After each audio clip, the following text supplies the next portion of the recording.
На самой окраине огромного портового города, там, где цивилизация постепенно сдавалась под натиском ржавчины и сорняков, лежал мир, невидимый для большинства людей.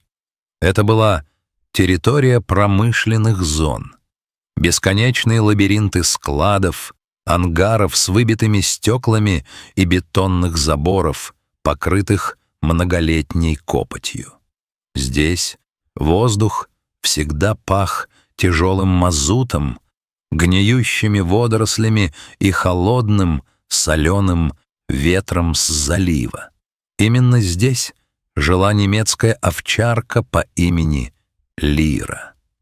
Когда-то давно она, возможно, знала, что такое теплая подстилка и ласковая рука хозяина, но эти воспоминания выцвели, растворились в суровой реальности выживания. Теперь ее миром были скрип ржавых ворот, гул грузовиков и постоянная, изматывающая настороженность. Лира была красивой, но суровой красотой. Ее шерсть сбилась, на боку виднелся старый шрам, а в глазах застыло выражение вечного недоверия. Она знала, этот мир жесток, и ошибки здесь не прощаются. Единственным лучом света в ее серой жизни был Марс. Этот неуклюжий, лопоухий щенок родился прошлой осенью, в ночь, когда небеса, казалось, решили затопить город нескончаемым ливнем.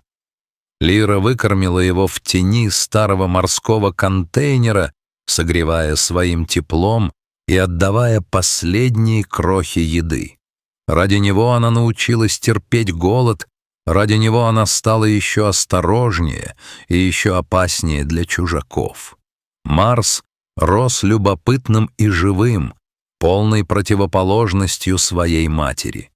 Лира учила его всему, что знала сама, как отличать опасный гул мотора от безопасного, как замирать, сливаясь с тенью при звуке шагов, и почему нельзя доверять людям, особенно тем, чей голос звучит резко и громко.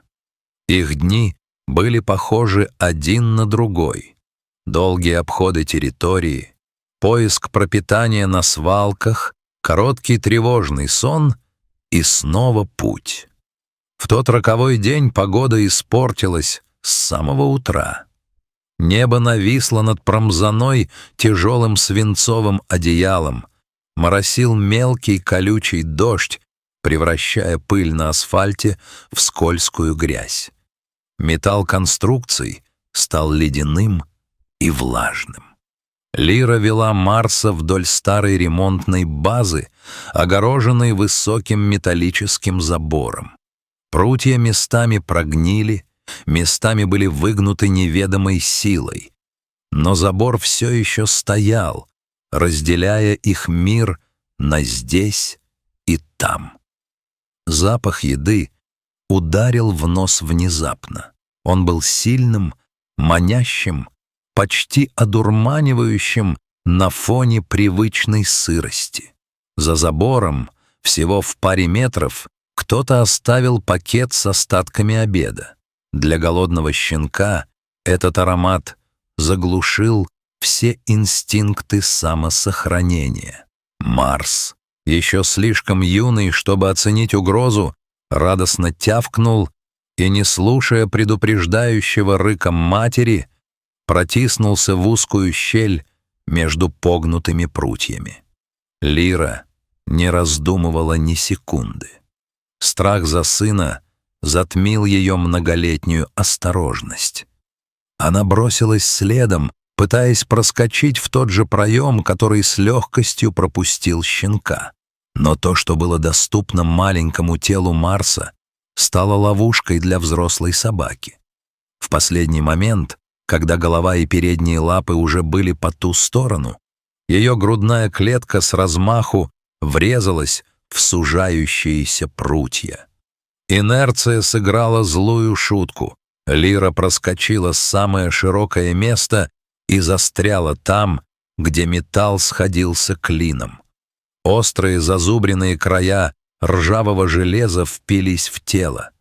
Боль вспыхнула мгновенно, яркая, горячая, пронзающая. Лира инстинктивно дернулась назад, но прутья, словно челюсти капкана, лишь сильнее сжали ее ребра. Она рванулась вперед, бесполезно. Металл не поддавался, скрежетал, но держал мертво. С каждой попыткой освободиться становилось только хуже. Грудную клетку сдавило так сильно, что вдохнуть стало почти невозможно. Воздух выходил из легких короткими, свистящими толчками, а набрать новый не получалось. Сердце колотилось о ребра, как птица в клетке, готовая разорваться от ужаса и напряжения. Холодный металл вытягивал тепло, дождь заливал глаза, смешиваясь со слезами боли. Лапы начали неметь, теряя чувствительность, а тело било крупная дрожь. Марс, оказавшийся на свободе, быстро понял, что случилось что-то страшное. Он забыл про еду. Щенок метался вдоль забора, скулил, царапал бетон когтями, пытаясь подкопать землю, просунуть морду обратно к матери. Его тонкий, отчаянный лай отражался от пустых стен ангаров, но город отвечал лишь равнодушным эхом. Он подбегал к морде Лиры, жался к ней, вылизывал ее нос, пытаясь успокоить, но видел в ее глазах лишь нарастающую муку. Время растянулось в бесконечную пытку. Где-то вдалеке появились силуэты других бродячих собак. Они остановились, подняли носы по ветру, уловив запах крови и безысходности. Но они не подошли. Закон улицы жесток. Слабый — это либо добыча, либо проблема. Постояв немного, тени растворились в сумерках, оставив мать и сына наедине с бедой. Силы покидали Лиру. Она перестала биться, поняв страшную истину. Сопротивление лишь ускоряет конец. Каждое движение причиняло невыносимую боль. Она опустила тяжелую голову на мокрый бетон, прижавшись щекой к тому самому металлу, который ее убивал. В ее взгляде, устремленном на Марса, не было паники, только глубокая, бездонная печаль и немая просьба: «Живи, беги, спасайся». Марс не уходил. Он ложился рядом, вскакивал, снова лаял, пока голос не сорвался на хрип. Жажда жгла горло, он жадно лакал грязную воду из лужи и снова возвращался на пост. День угасал, уступая место промозглым сумеркам. Казалось, помощи ждать неоткуда, и эта ночь станет для Лиры последней. Но судьба решила дать им шанс. Вдали послышался шум мотора. По разбитой, усыпанной гравием дороге медленно полз оранжевый служебный фургон ремонтной бригады. Рабочие возвращались после смены, уставшие, мечтающие о горячем ужине. Марс услышал звук первым. Его уши встали торчком. Он замер на секунду, словно взвешивая решение. Мать всегда учила его прятаться от машин, но сейчас инстинкт говорил другое. Щенок сорвался с места и выбежал прямо на дорогу, в свет фар. Он встал посреди пути, маленький, мокрый, дрожащий комок шерсти против многотонной железной машины. Водитель резко ударил по тормозам. Фургон клюнул носом и остановился в метре от щенка. «Ты посмотри, смертник какой-то!» — пробурчал водитель, но злости в голосе не было. Дверь открылась, и на дорогу вышел мужчина в рабочей куртке. Марс не убежал. Он тявкнул, отбежал на пару шагов назад, остановился и оглянулся. «Он зовет нас», — сказал второй рабочий, выглядывая из окна. «Смотри, как мечется». Люди пошли за щенком. Марс привел их к забору, где уже почти бездыханно лежала Лира. Увидев картину, мужчины сразу все поняли. Опытным взглядом они оценили ситуацию. Острые края металла, критическое сдавливание, риск внутреннего кровотечения. «Тихо, девочка, тихо», — мягко сказал один из них, подходя ближе. Лира попыталась зарычать, но из горла вырвался лишь слабый хрип. «Не бойся, мы поможем». Они действовали профессионально и спокойно, без лишней суеты, которая могла бы напугать животное. Сначала один из мужчин сделал собаке укол обезболивающего и успокоительного, чтобы снять шок и панику. Затем из фургона принесли гидравлические ножницы. Началась кропотливая работа. Металл поддавался неохотно, скрежетал, сопротивлялся. Каждая секунда казалась вечностью. Дождь усилился, смывая грязь с рук рабочих, но они не останавливались. Миллиметр за миллиметром тиски ослабевали. «Еще немного. Давай, нажми здесь», — скомандовал рабочий. Прут с глухим звоном лопнул и отогнулся. Тело Лиры обмякло. Мужчины, осторожно поддерживая ее под живот и грудь, высвободили собаку из плена.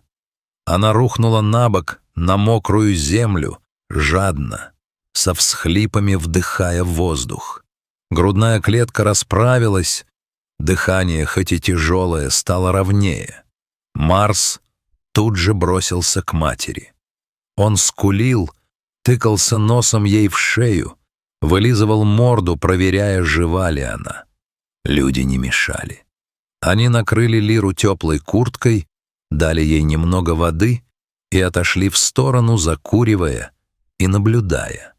Прошло около получаса, прежде чем лекарство подействовало, а шок начал отступать. Лира открыла глаза. Мир больше не сжимался вокруг нее удавкой. Рядом был Марс, живой и невредимый. А чуть поодаль стояли те самые существа, которых она так боялась — люди. Но от них не пахло угрозой. От них пахло табаком, машинным маслом и спасением. Когда она попыталась встать, лапы дрожали и подкашивались, но она смогла удержать равновесие. Мужчины подошли снова. Без резких движений они подхватили ее на руки и понесли к машине. Марс гордо семенил рядом, не отставая ни на шаг. В кабине фургона было тепло. Печка гудела, разгоняя сырость. Лиру положили на заднее сиденье, подстелив одеяло. Марс устроился у нее под боком, положив голову на лапы. Фургон тронулся, оставляя позади страшный забор, холодный бетон и одиночество. Лира смотрела на мелькающие за окном огни города. Впереди была неизвестность, но впервые за долгие годы в этой неизвестности не было страха. Она лизнула щенка в макушку и закрыла глаза. Теперь ей не нужно было выть от отчаяния, чтобы ее услышали. Впервые в жизни она ехала туда, где ее ждали не пинки и голод, а шанс на настоящий дом.